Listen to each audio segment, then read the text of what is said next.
سلام، امیدوارم که حالتون خوب باشه. توی این ویدیو در رابطه با بهینه‌سازی ستاپ معاملاتی میخوایم با هم صحبت کنیم. ما دو نوع بهینه‌سازی داریم. حالت اول اینه که در حال حاضر داریم با یک ستاپ و استراتژی معاملاتی کار میکنیم، همه چیزمون روتینه و با توجه به پویا بودن بازار، با توجه به نقدینگی زیاد بازار، نیازه که ما هر روز این ستاپمون رو به روز نگه داریم. خب کاری به حالت اول نداریم، فعلا میذاریمش کنار. توی حالت دوم برای بهینه‌سازی ستاپ زمانی استفاده میشه که ما یک آموزشی رو دیدیم، یک استراتژی و یک پلن ترید داریم، ولی باز هم نقاطمون رو زمانی که مشخص میکنیم اون نقطه مشخص شده رو انتخاب میکنیم، وارد ترید میشیم و میبینیم که چند تا حالت پیش میاد. قیمت میاد استاپ ما رو میزنه و بعد در جهت تحلیل و تریدی که داریم میره حرکت میکنه. این حالت اوله. پس اینجا ما خود حالت اول دوتا موضوع داریم: آیا ما استاپمون رو کوچیک گذاشتیم، یا حالت دوم آیا ما جای اشتباهی وارد شدیم. پس توی حالت اول ما باید بررسی کنیم ببینیم که مشکل از ستاپمونه یا مشکل از استاپ گذاریمون، که الان اینها رو همه رو بررسی میکنیم و با هم صحبت میکنیم. در رابطه با موضوع دومی که هستش اینه که ما وارد یک ترید میشیم، تیپیمون به عنوان مثال 10 پیپه. نگاه میکنیم میبینیم که ترید هایی که انجام میدیم با اون استراتژی که اون لول رو مشخص کردیم، اصولا ترید های ما میره تا 100 پیپ تیپی میره، ولی ما روی 10 پیپ میبندیم. پس احتیاج داریم که ستاپمون رو توی این حالت مجددا بهینه‌سازی کنیم. پس فواید بهینه‌سازی اینه که هم ما میتونیم سودهای بزرگتری رو از بازار بگیریم، هم میتونیم استاپ‌های کمتری رو بخوریم و این کاریه که باید همیشه مداوم انجام بدیم. وقت بذاریم زمانهایی که بازار تریدی رو توش نداریم یا زمانهایی که بازار تعطیله. یکی از بهترین کارها دقیقاً همین موضوع. بریم با هم روی چارت. خب همین جایی که روی چارت هستیم، حالا خیلی رندوم فکر کنید مثلا ما میخوایم یک لولی رو میایم با روش هایی که بلدیم، مثلا شاید یک نفر میاد این لول رو با یک تریگر لاین به دست میاره، یک شخص دیگه میاد میگه که توی سبک آموزشی که دیده میگه قیمت اومده اینجا یک های زده، اومده پایینتر، های دوم پایینتر از این زده شده و اومده پایینتر و این ناحیه میشه براش یک ناحیه عرضه تقاضایی یا یک ناحیه‌ای که میخواد روی این ترید کنه. خب حالا ما بریم جلو ببینیم اینجا اصلا چی داریم. خب اینجا مثال خوبیه. ببینید فکر کنید که اینجا شما میخوایم وارد پوزیشن سل بشید. روی همین نقطه‌ای که اینجا هستش روی نماد طلا هستیم، عدد 19 18 35 رو داریم. فکر کنید میخوایم اینجا وارد پوزیشن بشید. چه اتفاقاتی میتونه بیفته؟ حالت اول اینه که شما بیاید یک استاپ بذارید به اندازه مثلا مقداری زوم کنیم ببینیم چقدر این طول اینجا طولش 6 پیپه. شما حساب کنید که اومدید یک استاپی رو ست کردید به اندازه 5 پیپ و یک تیپی رو ست کردید مثلا به اندازه 2 برابره. خب همینجا توی لایو بازار اتفاقی که میفته قیمت میاد توی این نقطه پوزیشن شما فعال میشه، وارد پوزیشن سل میشید، میره بالاتر، 2 پیپ استاپتون رو میزنه، بعد میاد میره به سمت تیپیتون. خب حالا ما کی اجازه داریم که بخوایم این رو تغییر بدیم؟ ببین شما اومدید به یک نقطه‌ای رسیدید که یک سطحی رو پیدا کردید، استاپ و تیپی رو مشخص کردید، مثلا برای این سطح تیپیتون رو استاپتون رو گذاشتین 5 پیپ، تیپیتون رو هم گذاشتید 10 پیپ، 2 برابرش. خب ما اینو دیدیم. این یک دونه ترید ملاک ما نمیشه. شما باید یک دونه کاغذ بردارید یا یه دونه اکسل بردارید، داخلش بنویسید، یه شماره گذاری کنید. مثلا به عنوان مثال من اینجا اینو شمارهش رو میذارم شماره 1. میگم که شماره 1 مینویسم که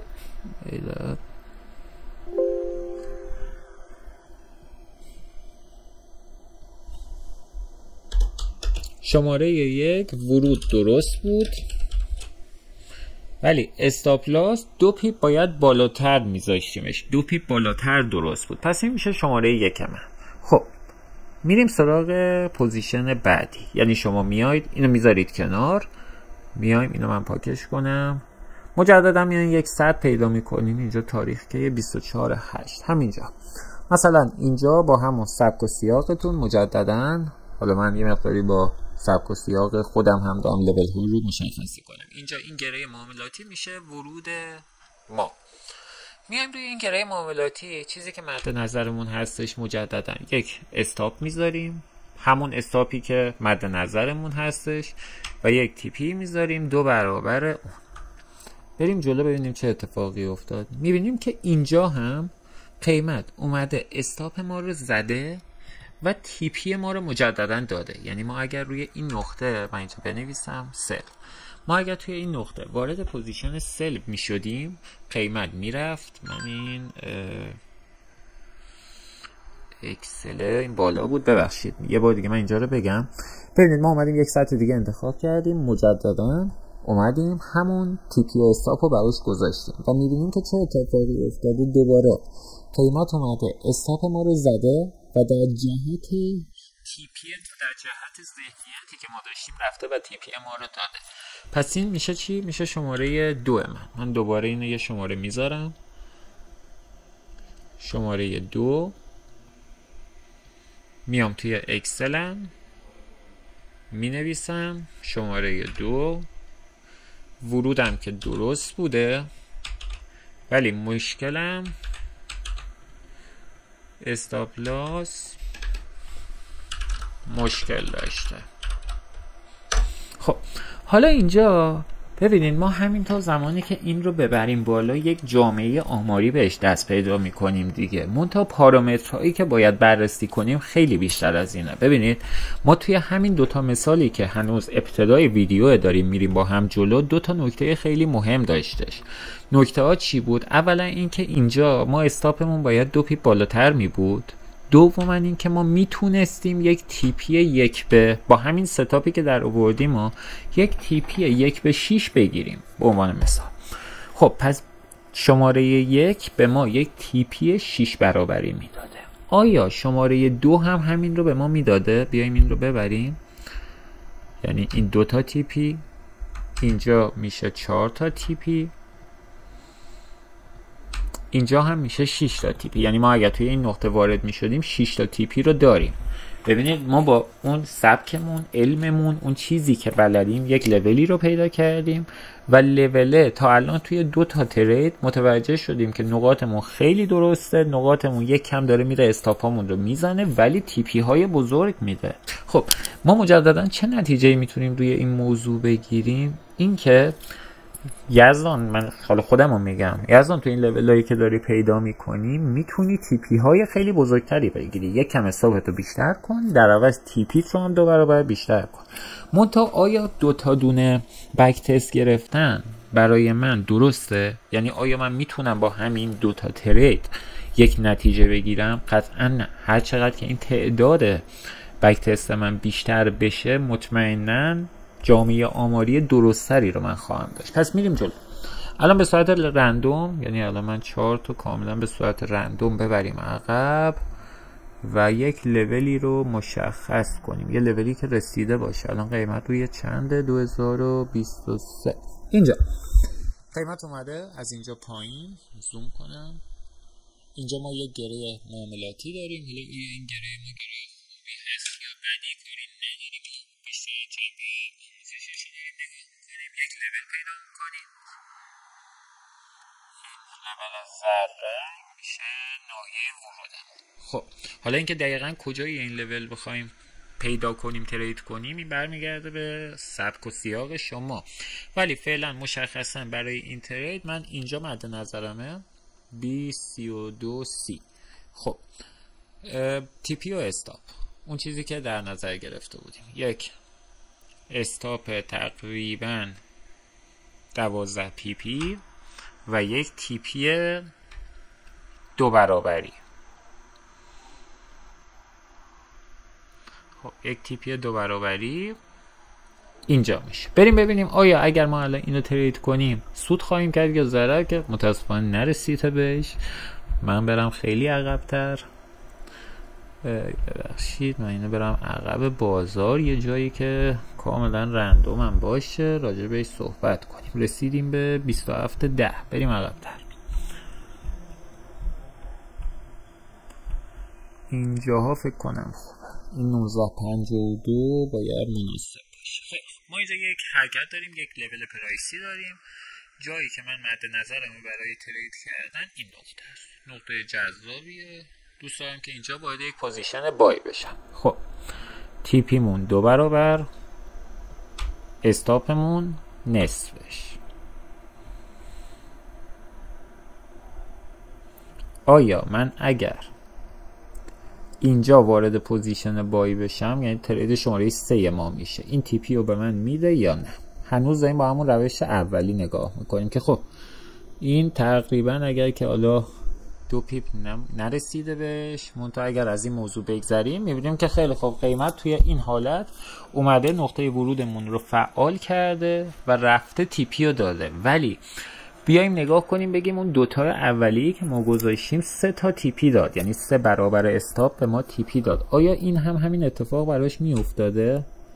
باید یادداشت کنیم دیگه. یعنی من الان اینو 3 برابر کنم به سختی، بله این هم 3 تا تی پی رو به من میداده.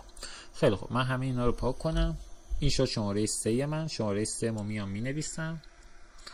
شماره 3 مشخصاً ورود درست بود و این قسمت که ما داریم برای استاپ ها می نویسیم، این قسمت میشه تی پی ها.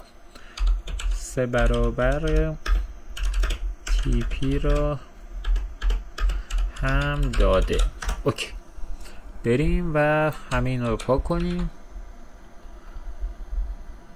باز هم به صورت رندوم بریم عقب. من این بدم پایین، این رو به صورت رندوم بریم در گذشته چارت یک لول پیدا کنیم. اینجا یک گره دیدم، این گره اینجا بود. البته که حالا داریم جلوش رو میبینیم، بذار یه جایی که جلوش رو نبینیم. اینجا روی این لولی که اینجا اتفاق افتاده ما اینجا یک گره داریم.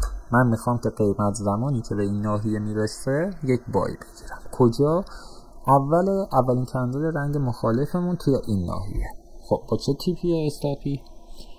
این میشد استاپ من، 2 برابرش میشه تیپی من.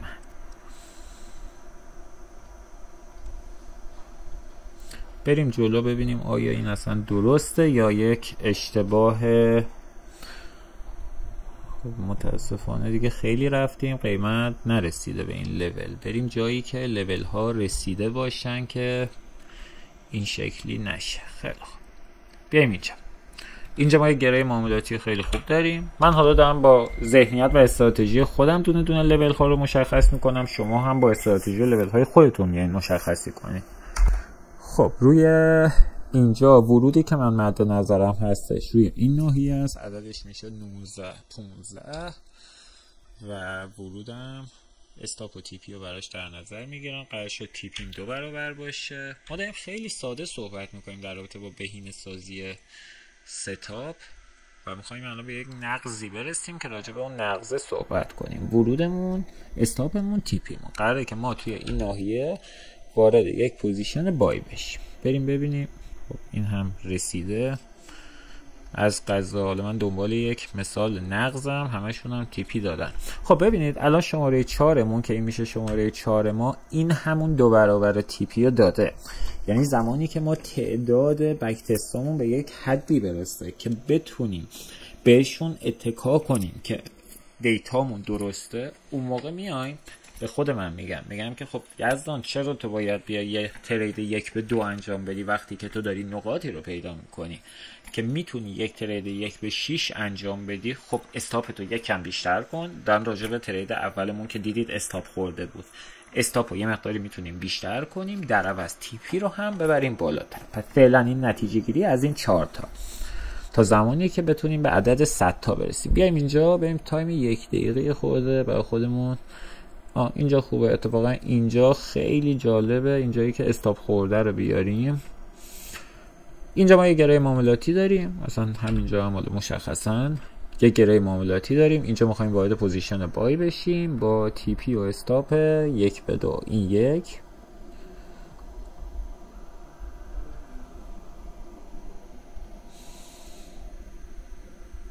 این هم 2 برابرش تی پی. خیلی خوب، بریم جلو. باور کنین این تقصیر من نیستش، یعنی من کاملا دارم به صورت رسوم میرم ولی متاسفانه همش دقیقاً زده تیپی داده. حالا ما میخوایم دنبال مثال نغزیم، همش دقیقاً اوکی میشه. خب بریم بعدی. اینجا ما یک گره معاملاتی داریم خیلی مشخص و میخوایم که روش همینجا یک بای گوش بایمون رو بیارم، یک بای 2 برابری و یک استاپ 1 برابری بگیریم روی همین لول. ببخشید این هم تیپیشو داد. اینجا حالا که این هم تیپیشو داد ولی ایراد نداره، ولی اینجا ببینید چه اتفاقی میفته. اینجا اگر من اون تیپی 3 برابریه، یعنی 3 تا 2 تا 6 برابری رو میذاشتم، آیا تیپی میخوردم؟ یعنی من اگر که توی این نقطه تیپیمو بذارم 1/6 آیا تیپی میخورم یا نه؟ بریم ببینیم. خب قیمت تا نزدیکی استاپ هم اومده، استاپ همون نزده و بله 1/3 رو هم به من میداده. از موافقیم بریم یک چند سال پیش بیایم اینجا ببینیم رندوم به ما چی میده. چند سال پیش نیومدیم، 22/8/2023. من این اجازه بدید اینو 4 تا زیاد کنم.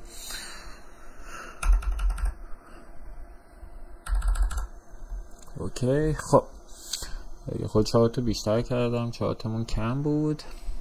مجددا اینجا ما یه گره معاملاتی داریم، روشن بحث قطعا نداریم، یه گره است. اینجا من میخوام وارد پوزیشن سل بشم، اینکه دقیقاً کجاش من مد نظرم رو همینجا 2007.52 یک تیپی خواهیم داشت، 2 برابری، یک استاپ نصف تیپی و این میشه ترید ما، یعنی قیمت برسه اینجا میخوایم سل بگیریم. بریم ببینیم که چه اتفاقی میفته که شماره بعدی رو در بیاریم. تایم رو میبرم بالا که زودتر ببینیمش. خب چی شد؟ بچه ظاهرا هرچی ما داریم مشخص میکنیم داره تیپیاش میخوره. حالا این پیدا چی شد؟ خب ببینید چه اتفاقی افتاده. این لولی که اینجا مشخص کردیم اینجا مجدد اومده، قبل از اینکه استاپمون رو بزنه، یا یک تیپی 1 برابری 2 برابر هم تیپی اومده داده 2 برابر تیپی رو و باز هم اینجا داره به من چی رو نشون میده؟ نگاه کنید من اینو بیارم. باز هم اینجا داره این موضوع رو به من یادآوری میکنه که آقا یزدان تو این لول هایی که داری پیدا میکنی قابلیت اینو داره که ازش تیپی 6 برابری بگیری ها. یعنی ما الان فکر کنم 7مین پوزیشنی داریم با هم بررسی میکنیم دیگه و توی همشون این تیپی 6 برابری اتفاق افتاده. قبل از اینکه استاپ بخوره داریم که 6 برابر تیپی میگیریم. پس ما اینا رو زمانی که دونه دونه توی اکسلمون وارد کنیم بعداً میفهمیم که اصلا ما ستاپمون داریم اشتباه ترید میکنیم. یعنی ما میایم اومدیم مثلا یک ستاپ 1/1 آوردیم، قیمت میاد 2 تاش استاپ میخوره از هر 10 تاش 8 تاش تیپی. خیلی خب وقتی که من میتونم 6 برابر کنم تیپیمو، در عوض اصلا استاپام بشه 4 تا، یعنی از 10 تا 4 تاش استاپ بخوره 6 تا تیپی، با این تفاوت که تیپی هایی که دارم میگیرم 6 برابر قبله.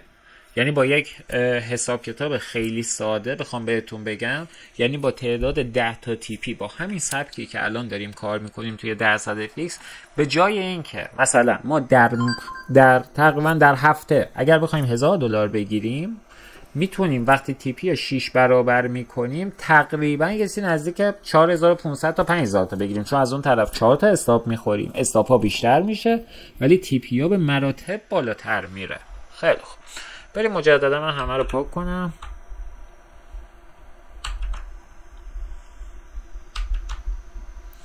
بریم اینجا دیلی رو بزنیم و رندوم بریم توی دیلی. موافقی؟ توی دیلی یه جایی بگردیم. رسیدیم به 1290. همینجا 1290 خوبه. سال 2018 ما اینجا یه لول داریم، قیمت اومده شروع کرده به درجا زدن، میخوایم روی این لول ترید کنیم. جایی که برای این من مد نظرمه برای ورود عدد 1287، یعنی قیمت طلا روی 1287 بوده. خب به تناسب این تریدایی که الان داریم دونه دونه روی چارت میکشیم، قراره که یک تیپی انقدی داشته باشم. اینکه چند واحده رو کاری ندارم دوستان، ما داریم نسبت به اسکیل چارت تیپی و استاپ رو میذاریم و اینم میشه استاپ من. آیا الان این نقطه ورود من، خب خدا شو یکی رو دیدیم که استاپ زد. خب نگاه کنید قیمت اومد، چه اتفاقی افتاده؟ قیمت اومده استاپ منو زده رفته تا نزدیکی تی پی من، ولی باز هم تی پی رو نداده. یعنی الان همینجا من دوتا مشکل دارم. خیلی خوب استاپ من خورد. موضوع دوم اینه که اگر که استاپ من نمیخورد، من تی پی 3 برابری میذاشتم، آیا درست بود؟ باز هم اون هم درست نبود. حالا این که شما با این سطحتون میخواین چی کار کنین، اصل داستان اینه.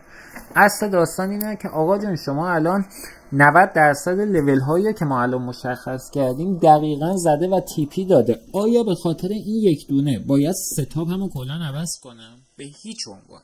یعنی شما اگر قرار باشه اینجا استاپ میخورید، حالتون بد بشه که با مصیبت ها، شما یک ستاپ دارید، یک پلن دارید، دارید طبق اون ترید میکنید. یک تی پی و استاپ 1-2 دارید که به راحتی از هر 10 تا ترید مثل این 2 تا 3 تاش هم استاپ بخوره ککتون نباید ککتون نباید بزنه.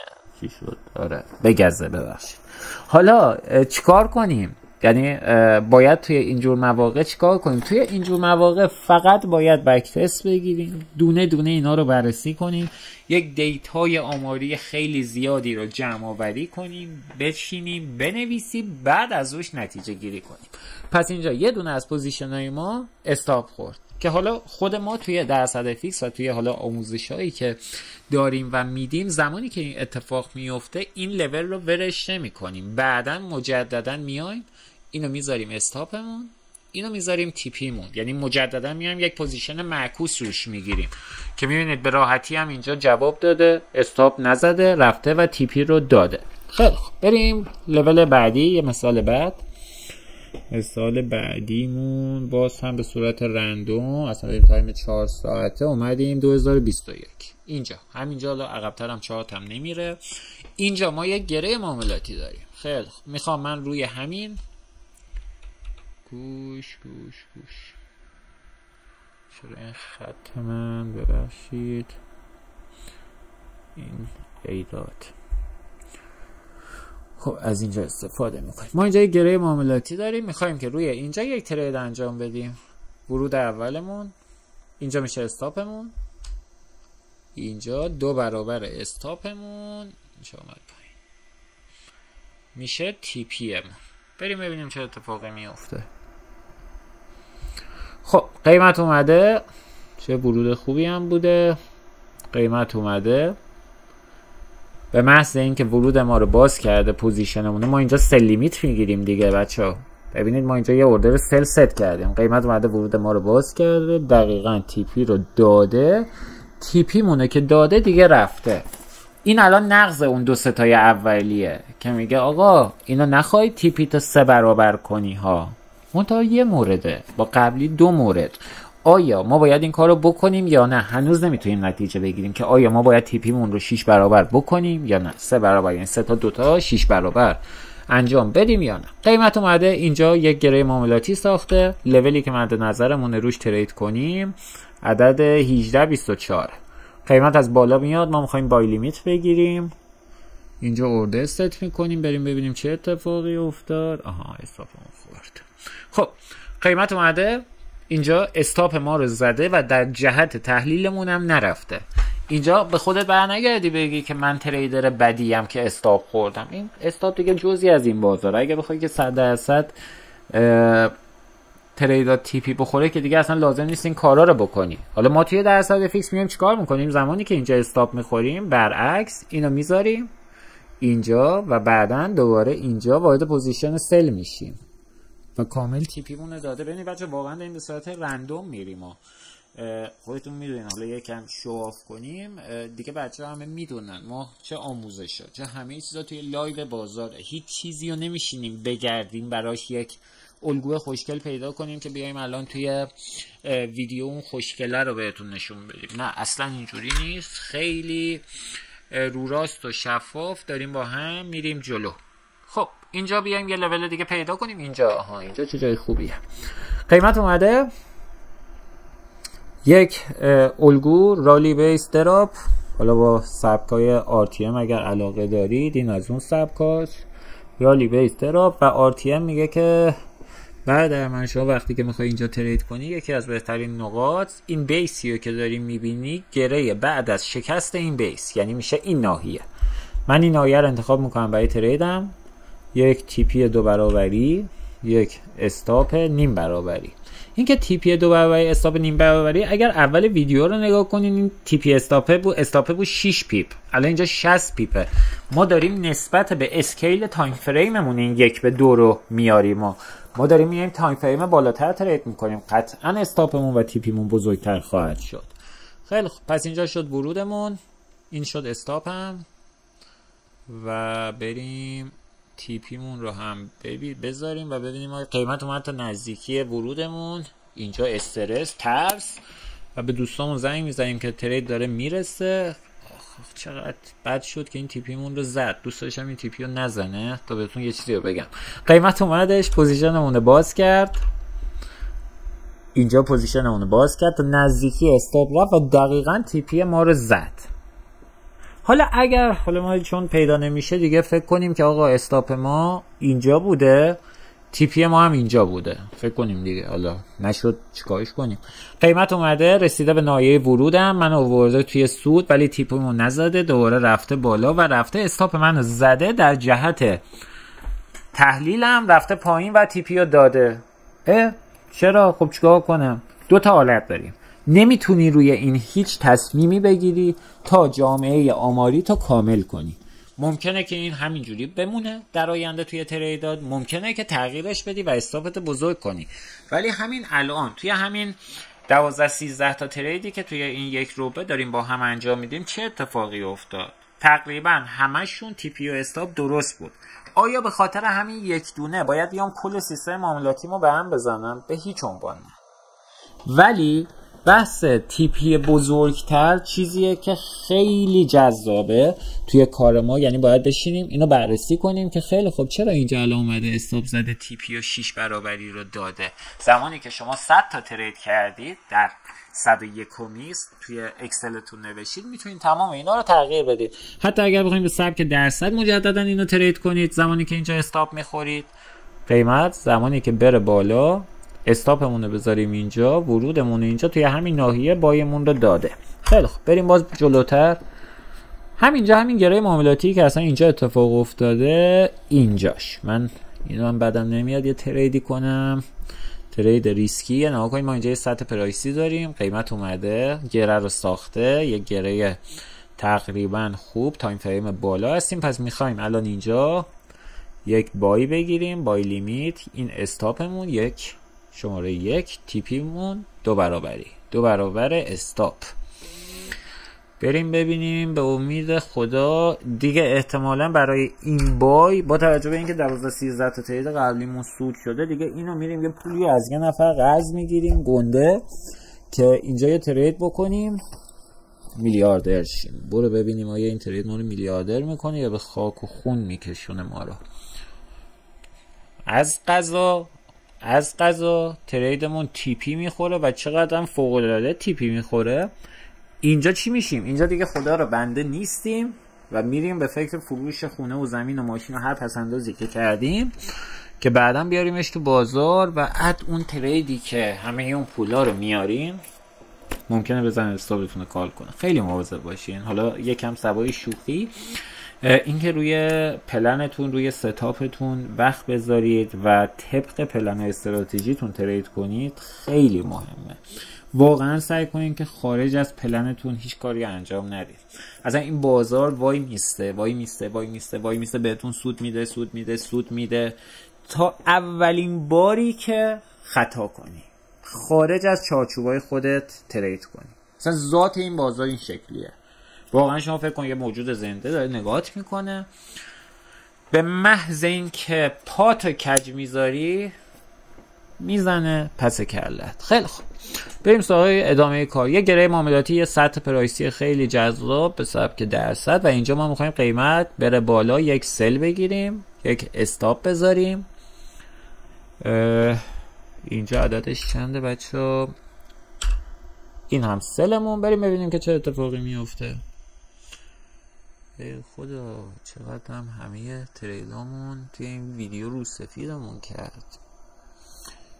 شوخی میکنم. جای درست وقتی که وارد چین همه چیز براتون درست پیش خواهد رفت. خب ببینیم چه اتفاقی افتاد. ایداد این چه اینجوری شد. قیمت اومد، اوردرمون رو باز کرد، یکم رفت تو استاپ و تیپیمون رو زد. این کلیت بینه‌سازی ستاپ معاملاتی. با هم در رابطه با اون قسمت اولش که اول ویدیو صحبت کردم خیلی بیشتر صحبت میکنیم و اکسپرتی که میتونید ازش استفاده کنید که اون ویدیو جداش براتون آپلود میشه. فعلا خدا نگهدار.